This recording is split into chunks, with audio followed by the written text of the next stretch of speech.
ओम शांति। आज 19 मई 2022 के बाबा की साकार महावाक्य।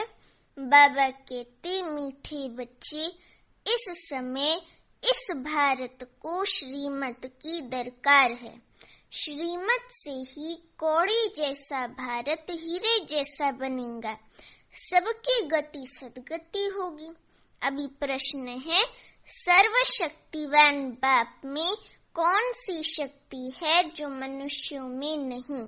उत्तर है, रावण को मारने की शक्ति एक सर्वशक्तिवान बाप शिव बाबा में है, मनुष्यों में नहीं। राम की शक्ति के सिवाय ये रावण मर नहीं सकता। बाप जब आती हैं तब तुम बच्चों को ऐसी शक्ति देते हैं जिससे तुम भी रावण पर जीत पा लेते हो। अभी बाबा कहते, ओम शांति। मीठे बच्चे जानती हैं, ये होली हंसों की सभा है। ये किसकी सभा है? होली हंसों की सभा है। यहाँ सब ब्राह्मण बैठे हैं। सदा अपने को होली हंस आत्मा समझो। होली हंस आत्मा अर्थात सदा स्वच्छ, साफ दिल रखने वाली आत्मा, बड़ी दिल रखने वाली आत्मा। क्योंकि सच्ची दिल पर, साफ दिल पर साहिब राजी होता है। तो ये है हम सभी होली हंसों की सभा, साफ दिल रखने वाली आत्माओं की सभा। यहाँ सब ब्राह्मण बैठे हैं। पवित्र को ब्राह्मण कहा जाता, अपवित्र को शूद्र वर्ण का कहेंगे। बाबा कहते, जो पुरुषार्थी हैं उन्हों को हाफ कास्ट कहेंगे, न इधर के न उधर के, बीच में। एक पांव उस पार जाने वाली नाव में, एक पांव इस पार जाने वाली नाव में होगा तो चीर जाएंगे ना। एक ही नाव में बैठा जाता है, दो दो नाव में पैर रख करके खड़े होंगे तो फिर क्या होगा? चीर जाएंगे। तो इसलिए निर्णय करना चाहिए कि किस तरफ जावे। अगर कोई असुर बैठे होंगे तो विघन डालेंगे। ये सब बातें कौन समझाते हैं? एक परम पिता परमात्मा शिव बाबा। अब आप ये सोचो, वो भी तो हम आत्माओं की तरह ही तो छोटी सी बिंदी है ना, लेकिन वो परम पिता परमात्मा है, गॉड फादर है, सुप्रीम सोल है। इसलिए उनको प्यार से हम लोग शिव बाबा भी कहते हैं। इसलिए उनको भगवान ऊंचते ऊंच कहा जाता है। तो ये सब ज्ञान की बातें, वो ज्ञान का सागर शिव बाबा ही समझाते हैं। शिव के लिए ही बाबा अक्षर मुख से निकलता है। शिव बाबा ही झोली भरने वाला है। शिव बाबा ही ज्ञान रत्नों से हम बच्चों की झोली भरने वाला है।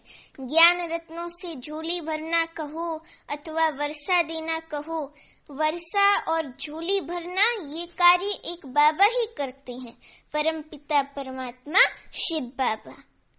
बाप से जरूर वर्षा मिलेगा। शिव के कितने अथाह मंदिर। एक मंदिर है, उसका नाम हमने सुना, एक ईशाईश्वर मंदिर और एक इंद्रेश्वर मंदिर, और भी है एक प्रसिद्ध दक्षेश्वर मंदिर है, फिर और भी जास्ती मंदिर हैं। तो शिव के अलग अलग नाम से बहुत अथाह मंदिर हैं। वे भी है निराकार, विश्व का रचयिता। विश्व में लक्ष्मी नारायण का राज्य था। सतयुग में पहले लक्ष्मी नारायण का राज्य था। तो जरूर बाप से संगम युग पर वर्षा मिला होगा, तब तो जाकर के सतयुग में राज्य किया होगा। तो अभी तुम शूद्र से ब्राह्मण बने हो। शूद्र है कौन? पत्थर बुद्धि। लक्ष्मी नारायण तो पारस बुद्धि थे ना। माया से बुद्धि मारी जाती है। माया का नाम भारत में मशहूर है। वो लोग तो धन को माया कहते हैं, लेकिन धन माया नहीं है। 5 विकार जो है ना इंसान के अंदर, वो माया है। तो ये माया शब्द भारत में मशहूर है। इस समय माया रावण, 5 विकार रूपी रावण का राज्य है। अर्थात रावण संप्रदाय है, इसलिए रावण को मारते हैं, परंतु मरता नहीं है। रावण को इतना 10 शीश वाला बना करके उसका इतना बड़ा भूत बना करके उसको जलाते हैं, लेकिन जलाने से भी कोई फायदा नहीं होता है। अंदर में तो वो जो भूत है 5 विकार वो तो नहीं भागते हैं ना। तो बाबा कहते कि रावण को जलाकर भी रावण मरता नहीं है। राम शिव बाबा की शक्ति के सिवाय रावण पर जीत पा नहीं सकते। सर्वशक्तिवान शिव बाबा से ही शक्ति मिल सकती है, क्योंकि वो सर्वशक्तिवान है ना। अब बाबा कैसे सर्वशक्तिवान है? क्योंकि शिव बाबा जो है वो सर्वशक्तिवान है और उनसे हम शक्ति लेते हैं, उनसे हमें सर्व शक्तियां मिलती हैं। योग बल से हमारे अंदर शक्ति आती है, तो योग से हमें जास्ती शक्ति मिलती है, जिससे हम पावन बनते हैं। और बाबा यही शक्ति देते हैं हमको विश्व पर राज्य करने की। देखो बाबा कितनी महान शक्ति देते हैं। बाबा तो हमें सर्व शक्तियों का खजाना देते हैं। हाँ, तो बाबा इसीलिए सर्वशक्तिवान कहलाते हैं, क्योंकि उनसे शक्ति लेकर के हम विश्व पर राज्य करते हैं, विश्व के मालिक बनते हैं। तो वे तो है एक परम पिता परमात्मा। उनका न सूक्ष्म शरीर है न स्थूल। ये भी किसकी बुद्धि में नहीं आता कि वे निराकार फिर भारत में कैसे आया। आत्मा ऑर्गन्स के बिगैर तो कर्म कर नहीं सकती, कुछ भी समझते नहीं, इसलिए पत्थर बुद्धि कहा जाता है। बाप बैठ समझाती हैं कि भगवान है ऊंचते ऊंच, उनकी सबसे ऊंच मत है। उनकी इतनी ऊंच मत श्रीमत है जिससे हम मनुष्य से देवता बन जाते हैं। तो उनकी सबसे ऊंच मत है, इसलिए उनको ऊंचते ऊंच कहा जाता है। नहीं तो भगवान का सिमरन क्यों करते हो? उनकी मत सिमरते हैं। जरूर भगवान के आने का भी ड्रामा में पार्ट है, मनुष्य समझते नहीं है। बहुत लोग कहते हैं कि क्राइस्ट से 3000 वर्ष पहले गीता सुनाई थी, परंतु बाबा कहते परंतु ये तो बताओ कि वे गीता किस नेशन को किस युग में सुनाई गई और किसने सुनाई। एक ही शास्त्र में कृष्ण भगवानुवाच लिखा हुआ है। फिर रुद्र ज्ञान यज्ञ भी कहते हैं। रुद्र तो शिव बाबा को कहा जाता है संस्कृत में, तो कृष्ण को कभी बाप नहीं कहेंगे, शिव बाबा कहा जाता है। शिव बाबा ही नॉलेजफुल ब्लिसफुल है। तब तो भक्त लोग पुकारते हैं कि हे पतित पावन आओ। समझते हैं कि भक्ति करने के बाद भगवान मिलेंगे। वो लोग तो भक्त तो ऐसे ही समझते हैं ना कि हम भक्ति करेंगे तो उसके बाद हमको भगवान मिलेगा। अच्छा, भक्ति कब शुरू होती, भगवान कब मिलता? पाप आत्माओं की दुनिया से पुण्य आत्माओं की दुनिया में कब जाना होता, ये कोई भी नहीं जानते। तुम भी शूद्र वर्ण के थे, अब तुम ब्राह्मण मुख वंशावली ब्राह्मण कहलाते हो। ब्राह्मण किसने बनाया? शिव बाबा ने। ये है रचयिता। ब्राह्मण वर्ण है सबसे ऊंच, ब्रह्मा की चोटी भी है, क्योंकि साकार में है ना, परंतु उन्हों को बनाने वाला निराकार है। वे परम पिता परमात्मा माना परमात्मा। ये अक्षर बाबा कहते कि पक्का याद कर लो। ड्रामा अनुसार जब सृष्टि तमो प्रधान बन जाती है, तब बाबा कहते कि मुझे आना पड़ता है। बाबा को अपना परिचय खुद ही आकर देना पड़ता है, क्योंकि अभी कलयुग के अंत में इस समय सारी मनुष्य सृष्टि तमो प्रधान अर्थात नास्तिक है। तो नास्तिक होने के कारण कोई त्रिकालदर्शी तो होता नहीं, तो इसलिए बाबा को इस सारी मनुष्य सृष्टि में कलयुग के अंत में बाबा को आना पड़ता है और फिर से हम बच्चों को नास्तिक से आस्तिक बनाना पड़ता है। तो इसलिए बाबा अपनी पहचान खुद ही देते हैं। बाबा ये भी कहते हैं ना कि मैं तुम आत्माओं का बाप हूँ, तो बाप ही तो अपना परिचय बच्चों को सुनाएगा। बाप के अलावा कोई और थोड़ी ना कोई और बच्चा थोड़ी ना बाप का परिचय दे देगा। बाबा आकर के खुद ही अपना परिचय हम बच्चों को देते हैं। तो बाबा कहते कि मैं भी ड्रामा के बंधन में बंधा हुआ हूँ, तुमको पतित से पावन बनाए सुख शांति का वर्षा आकर देता हूँ। बाकी सबको शांति का वर्षा मिल जाता है, अर्थात जो सतयुग में आने वाली आत्माएं हैं वो तो परम धाम जाकर के फिर सतयुग में आ जाती हैं। बाकी जिनका सतयुग का पार्ट नहीं है, त्रेता का है, द्वापर का है, कलयुग का है, तो वो उस समय परम धाम में रहती हैं। जब हम सभी सतयुग में होते हैं अपने पुरुषार्थ अनुसार, तो फिर वो आत्माएं परम धाम में रहती हैं। फिर जब उन्हों का नीचे इस सृष्टि पर आने का पार्ट होता है तो वो आती हैं पार्ट बजाने, लेकिन जब तक वो वहां रहती हैं तो उसको बाबा कहते कि शांति का वर्षा मिल जाता है, माना थोड़े समय शांति में रहती हैं। तो बाबा कहते बरोबर सतयुग त्रेता नई दुनिया थी जो राम शिव बाबा ने स्थापन की। राम से भी शिव बाबा अक्षर ठीक है, शिव बाबा अक्षर सबके मुख पर है। तो बाबा नई दुनिया का रचयिता है और वे आकर स्वर्ग की बादशाही का वर्षा देते हैं। बाबा आकर के वर्षा देते हैं, माना स्वर्ग की बादशाही का वर्षा देते हैं। गीता ब्राह्मणों को ही सुनानी है। जब शूद्र से ब्रह्मा मुख वंशावली बने तब उनको गीता सुनाई। ब्राह्मणों का ज्ञान का तीसरा नेत्र खोला, इसलिए कहते हैं, क्या कहते हैं, ज्ञान अंजन सतगुरु दिया अज्ञान अंधेर विनाश।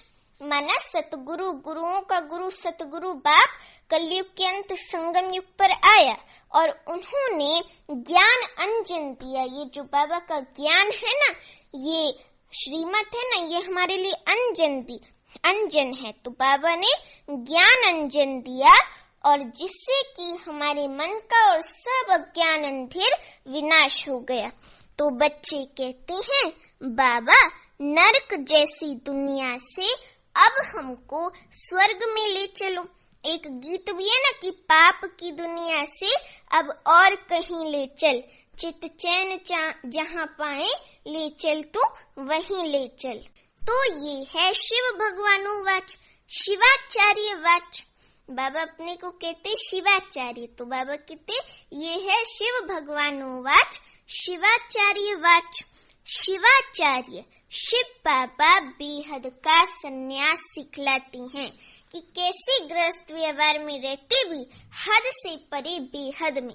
बेहद शिव बाबा को याद करो जो बेहद का बाप है, और बेहद में रहो, माना वैराग्य रहे इस दुनिया से। तो कैसे बेहद का संन्यास हो वो भी शिव बाबा करके हमको सिखलाती हैं। तो शंकराचार्य का है हद का संन्यास। बेहद का बाप शिव बाबा कहते हैं कि अब पुरानी दुनिया को भूलो, अब तुमको सदा सुख की दुनिया में चलना है। कृष्णपुरी और कंसपुरी कहती है ना, कृष्णपुरी सतयुग को और कंसपुरी कलयुग को कहा जाता है। दोनों इकट्ठे हो न सके।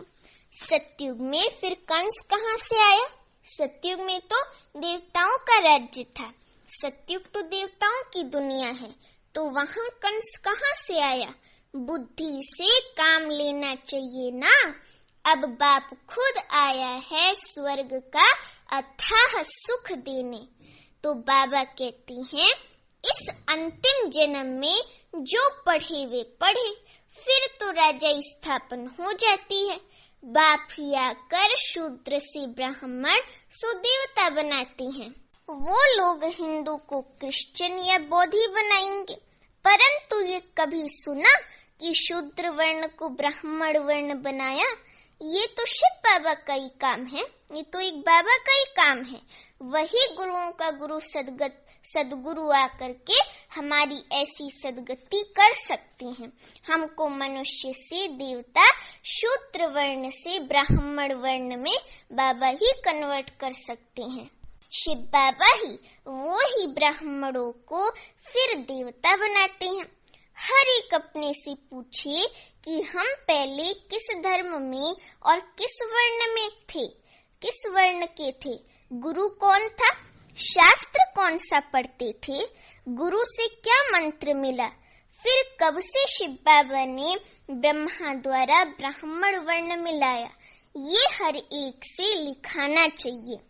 अब तुम बच्चों को बाप कहती हैं मुझे याद करो। देखो बाबा रोज हम बच्चों को अटेंशन देते इस बात पे कि हमें बाबा को याद करना है। और हमारी है कौन सी यात्रा? रूहानी यात्रा। बाबा ने परसों ही मुरली में बोला ना कि तुम सबकी है रूहानी यात्रा, वे है जिस्मानी यात्री, तुम हो रूहानी यात्री।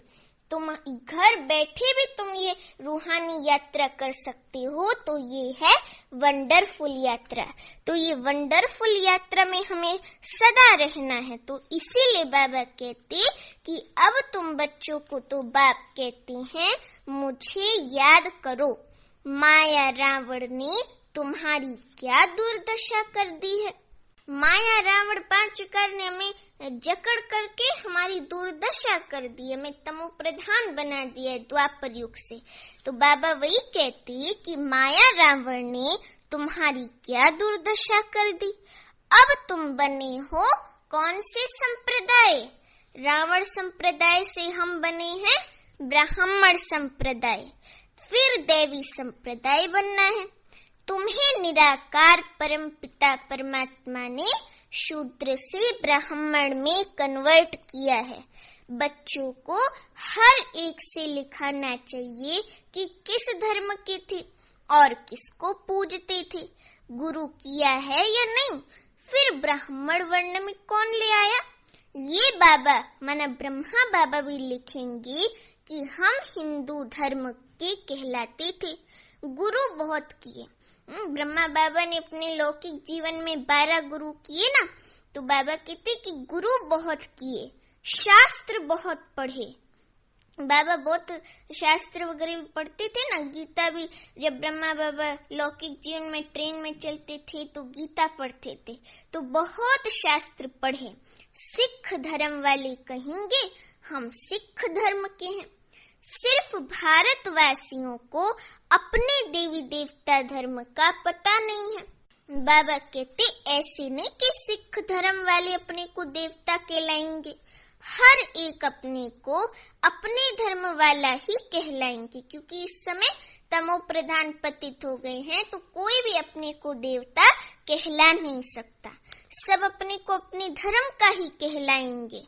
अब बाप कहते हैं कि जो शिव के भक्त व शिव की रचना देवी देवताओं के भक्त होंगे तो उनको सुनाना है, उनको ज्ञान जो है वो अच्छी रीति सुनाना है, क्योंकि वो भक्त है ना शिव के भक्त या कोई, तो उनके अंदर ज्ञान बहुत अच्छी रीति धारण होता है। क्योंकि हम शिव बाबा के बारे में बताते हैं, पहले तो बाप के बारे में बताते हैं ना कोर्स में भी, 7 रोज के कोर्स में, तो वो लोग झट बाबा की बन जाएंगे। तो इसलिए ज्ञान सबको देना है, मैसेज सबको दो, हमें स्टूडेंट नहीं बनाने, हम तो बाबा के मैसेंजर हैं। मैसेज सबको दो, फिर वो उनकी तकदीर है, उनको लगन लगेगी बाबा से तो वो आप ही स्टूडेंट बन जाएंगे बाबा के। तो बाबा कहते कि सबको सुनाओ, वे अच्छी रीति सुनेंगे। सत्युग त्रेता में बरोबर सूर्यवंशी चंद्रवंशी थे, जिनों के चित्र भी हैं। इंग्लिश में डेटिज्म कहा जाता है। अभी बाबा देवी देवता धर्म की स्थापना कर रहे हैं। अब तुम ब्राह्मण वर्ण से देवता वर्ण वाले बन रहे हो। भारतवासी ही आप ही पूज्य, आप ही पुजारी बनते हैं। शिव बाबा के लिए से नहीं कहेंगे कि आप ही पूज्य, आप ही पुजारी, क्योंकि वो तो जन्म मरण में आते ही नहीं, तो उनके लिए तो ये कह ही नहीं सकते। ये बाबा हम आत्माओं के लिए कहते कि हम आत्माएं भारतवासी ही आप ही पूज्य और आप ही पुजारी बनते हैं। सतयुग में हम पूज्य थे और द्वापर में हम पुजारी बने। बाबा कहते हैं मैं तो एवर पूज्य हूँ। अभी तुम यहाँ आए हो राजयोग सीखने, भविष्य 21 जन्मों के लिए शिव बाबा से वर्षा लेने। तो फॉलो करना चाहिए ना। जब तक तुम ब्रह्मावंशी नहीं बनेंगे तो ब्राह्मण कैसे कहलाएंगे? अच्छा, आज भोग है, ब्राह्मणों को खिलाने की भी रस्म पड़ी हुई है, बाकी ज्ञान का इससे ताल्लुक नहीं है। यहाँ तो है ज्ञान सागर और ज्ञान गंगाओं का मिलन। जैसे नदियां मिलती ना सागर में, तो ऐसे ही ये है ज्ञान सागर शिव बाबा और हम सभी आत्माओं ज्ञान गंगाओं का मिलन, जिसको लौकिक में वो लोग संगम कहते हैं। तो हम संगम युग पर आकर के ज्ञान सागर से हम ज्ञान गंगाओं आत्माओं का प्रभु मिलन होता है, मिलन मेला होता है। वहाँ फिर देवताओं और तुम ब्राह्मणों का मेला लगता है। इसमें मूंझने की बात नहीं। बाप कहती हैं कि देह सहित देह के सब संबंधों से ममत्व मिटाते जाओ। मुझ एक को याद करो तो अंतमति सुगति हो जाएगी। मैं प्रतिज्ञा करता हूँ कि तुमको स्वर्ग में भेज दूंगा। रोज क्लास में पूछो, शिव बाबा के साथ प्रतिज्ञा करेंगे? शिव बाबा कहते हैं मेरी मत श्रीमत पर चलो। बाबा पर निश्चय अर्थात बाबा की श्रीमत पर चलना। तो शिव बाबा कहते मेरी मत पर चलो। बाप की श्रीमत नामी ग्रामी है। श्रीमत अर्थात क्या? श्रेष्ठ मत। ये ऐसी श्रेष्ठ मत है जो हमको श्रेष्ठाचारी देवी देवता बना देती है। तो ब्रह्मा की मत भी गाई जाती है। ब्रह्मा से भी ब्रह्मा का बाप शिव बाबा ऊंच है ना। शिव बाबा ऊंचते ऊंच भगवान है, क्योंकि ब्रह्मा भी किसका बच्चा है? शिव बाबा का। तो ब्रह्मा का बाप शिव बाबा है ऊंचते ऊंच। जब भोजन पर बैठती हो तो भी शिव बाबा को याद करो, बाबा की याद में भोजन करो। हाँ, बाबा कहते ना कि तुम्हें संग खाऊं, तुम्हें संग बैठूं, तुम्हें संग उठूं, तुम्हें संग खेल करूं, तुम्हें संग सर्व संबंध निभाऊं।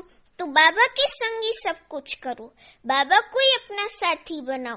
तो बाबा की याद में ही भोजन भी करो। तो मोस्ट बिलवेड बाप है शिव बाबा। जैसे कि उनके साथ हम भोजन पा रहे हैं, इस याद से बहुत ताकत आएगी। परंतु बच्चे घड़ी घड़ी भूल जाते हैं। भारत को अब शिव बाबा की श्रीमत की दरकार है, क्योंकि बाप ही सर्व का सदगति दाता है, पतित पावन है ना। बाप और वर्षी, बाप है शिव बाबा और वर्षा है स्वर्ग की बादशाही। तो बाप और वर्षी को याद करना है। माया विघ्न भी अनेक प्रकार के डालेगी, उनसे डरना नहीं है, क्योंकि माया जो है ना वो रुस्तम से रुस्तम होकर लड़ती है। समझो कोई ऐसा विघ्न आवे तो समझो कि हम रुस्तम बनते जा रहे हैं, तब माया रुस्तम रूप में हमसे लड़ने आ रही है। तो इसलिए माया की तूफान आवेंगे, लेकिन उसमें घबराना नहीं है, उसमें तो और शक्तिशाली बन करके माया का सामना करना है। तो ज्ञान तो बहुत सहज है, बाकी योग में रहना, एक रस, एक शिव बाबा के रस का, उनसे शक्ति लेना, उनकी याद में रहना, उनके रस का रसपान करना। तो ये एक से बुद्धि योग जोड़ना, इसमें ही मेहनत है। और जगह भटकने से तो एक शिव बाबा को याद करना अच्छा है ना। गीता पढ़ने की भी बात नहीं, जबकि बाप खुद आए हैं। बाकी सब शास्त्र हुए बाल बच्चे, उनसे वर्षा मिल न सके। तो बेहद का बाप एक ही, बेहद का वर्षा जो है स्वर्ग की बादशाही का, वो एक ही बेहद के बाप शिव बाबा से मिलता है। अच्छा, बाप दादा तो बच्चों के सामने बैठा है। बाप कहती हैं मैं तुम्हारा बाप शिव बाबा ब्रह्मा द्वारा मम्मा का, दादा का, बच्चों का, सबका याद प्यार देता हूँ। अच्छा, मीठे मीठे सीखी लदे बच्चों प्रति माता पिता बाप दादा का याद प्यार और गुड मॉर्निंग। रूहानी बाप की रूहानी बच्चों को नमस्ते। अभी हम रूहानी बच्चों की रूहानी माता पिता बाप दादा को याद प्यार, गुड मॉर्निंग और नमस्ते। अभी धारणा के लिए मुख्य सार। पहली पॉइंट, मोस्ट बिलवेड बाप को साथ में रख भोजन खाना है और एक बाप से ही बुद्धि योग जोड़ना है, एक की ही श्रीमत पर चलना है। दूसरी पॉइंट, बुद्धि से बेहद की पुरानी दुनिया को भूलना है, इसका ही संन्यास करना है। अभी वरदान है, देह देह के संबंध और पदार्थों के बंधन से मुक्त रहने वाले जीवन मुक्त फरिश्ता भव। देह देह के संबंध और पदार्थों के बंधन से मुक्त रहने वाले जीवन मुक्त फरिश्ता भव। अभी वरदान का स्पष्टीकरण है, फरिश्ता अर्थात पुरानी दुनिया और पुरानी देह से लगाव का रिश्ता नहीं। देह से आत्मा का रिश्ता तो है, लेकिन लगाव का संबंध नहीं। न लगाव, न झुकाव, न अटकाव, तो लगाव का संबंध नहीं। तो कर्मेंद्रियों से कर्म के संबंध में आना अलग बात है, लेकिन कर्म बंधन में नहीं आना है। कर्म संबंध में आओ, लेकिन कर्म बंधन में नहीं आना। तो फरिश्ता अर्थात कर्म करते भी कर्म के बंधन से मुक्त। फरिश्ता जो है वो हमेशा कर्म संबंध में आता है, कर्म के बंधन में नहीं आता। तो इसलिए बाबा कहते कि फरिश्ता अर्थात कर्म करते भी कर्म के बंधन से मुक्त। न देह का बंधन, न देह के संबंध का बंधन और न देह के पदार्थों का बंधन। ऐसे बंधन मुक्त रहने वाले ही जीवन मुक्त फरिश्ता हैं। तो अभी स्लोगन है, स्थूल संपत्ति से भी अधिक मूल्यवान है रूहानी स्नेह की संपत्ति। स्थूल संपत्ति से भी अधिक मूल्यवान है रूहानी स्नेह की संपत्ति। आपस में ब्राह्मण परिवार में भी निश्चय माना, बड़ी दिल रखना, संस्कार मिलन की रास करना, क्योंकि एक दो के संस्कार तो ऐसे होते ही हैं। तो संस्कार मिलन की रास करना, तो ये जो रूहानी स्नेह है ना परिवार में आपस में, तो ये स्थूल संपत्ति से भी अधिक मूल्यवान है रूहानी स्नेह की संपत्ति। अच्छा, अभी मातेश्वरी जी के अनमोल महावाक्य। मातेश्वरी जी के अनमोल महावाक्य। मातेश्वरी जी कहते कि बदनसीबी और खुश नसीबी, अब इन दोनों शब्दों का मदार किस पर चलता है? ये तो हम जानते हैं कि खुश नसीब बनाने वाला परमात्मा है, और तो बदनसीब बनाने वाला खुद ही मनुष्य है। जब मनुष्य सर्वदा सुखी है तो उनकी अच्छी किस्मत कहते हैं, और जब मनुष्य अपने को दुखी समझते हैं तो वो अपने को बदनसीब समझते हैं। हम ऐसे नहीं कहेंगे कि बदनसीबी व खुशनसीबी कोई परमात्मा द्वारा मिलती है। नहीं, तकदीर को बिगाड़ना व बनाना ये सब कर्मों के ऊपर ही मदार है। मनुष्य ही अपने तकदीर को अच्छा बनाते हैं और अपनी तकदीर को बुरा बनाते हैं अपने कर्मों द्वारा, अपनी चलन द्वारा। तो ये मनुष्य के कर्मों के ऊपर मदार है। तो ये सब मनुष्यों के संस्कारों के ऊपर ही है। फिर जैसे पाप और पुण्य का संस्कार भरता है, वैसे तकदीर बनती है। परंतु मनुष्य इस राज को न जानने के कारण परमात्मा के ऊपर दोष रखते हैं। अब देखो, मनुष्य अपने को सुखी रखने के लिए कितने माया के तरीके निकालते हैं। फिर उसी माया से कोई अपने को सुखी समझते हैं और कोई फिर उसी माया का संन्यास कर माया को छोड़ने से अपने को सुखी समझते हैं। तो मतलब तो कई प्रकार के प्रयत्न करती हैं, परंतु इतने तरीके करती भी रिजल्ट दुख की तरफ जा रही है। जब सृष्टि पर भारी दुख होता है, तब उसी समय स्वयं परमात्मा आए, गुप्त रूप में अपने ईश्वरीय योग पावर से दैवी सृष्टि की स्थापना कराए, सभी मनुष्य आत्माओं को खुशकिस्मत बनाती हैं। अभी दूसरी पॉइंट, मनुष्य गाते हैं कि तुम माता पिता हम बालक तेरे, तुम्हारी कृपा से सुख घनेरे। अब ये महिमा किसके लिए गाई हुई है? अवश्य परमात्मा के लिए गायन है, क्योंकि परमात्मा खुद माता पिता रूप में आए इस सृष्टि को अपार सुख देता है। परमात्मा ने जरूर कभी तो सुख की सृष्टि बनाई है, तभी तो उनको माता पिता कहकर बुलाती हैं। परंतु मनुष्यों को ये पता ही नहीं कि सुख क्या चीज है। जब इस सृष्टि पर अपार सुख थी, तब शांति भी थी, परंतु अब वो सुख नहीं है। अब मनुष्य के अंदर ये चाहना उठती है कि वो सुख हमें चाहिए। फिर कोई धन पदार्थ मांगते हैं, कोई बच्चे मांगते हैं, कोई तो फिर ऐसे भी मांगते हैं कि हम पतिव्रता नारी बने, जब तक मेरा पति जिंदा है हम दुहागिन विधवा न बने। तो चाहना तो सुख की रहती है ना। तो परमात्मा भी कोई समय उन्हों की आश अवश्य पूर्ण करेंगे। सत्युग के समय जब सृष्टि पर स्वर्ग है, तो वहाँ सदा सुख है। जहाँ स्त्री कभी दुहागिन नहीं बनती, तो वो आश सत्युग में पूर्ण होती है। जहाँ अपार सुख है, सुख की दुनिया है ना, तो वहाँ सुख ही सुख है। बाकी तो इस समय है ही कलयुग। इस समय तो मनुष्य दुखी दुख भोगते हैं। दुखी मनुष्य फिर कह देते हैं कि प्रभु का भाना मीठा करके भोगना है, परंतु वे कभी किसको दुख दे नहीं सकते। जब लौकिक बाप का ये प्रयास रहता है कि हम अपने बच्चों को सुखी रखें, तो पारलौकिक बाप कहाँ से दुख दे सकता? तो पारलौकिक बाप कभी दुख नहीं दे सकते। वे हमारे सारे कर्मों का खाता चुकतू कराते हैं।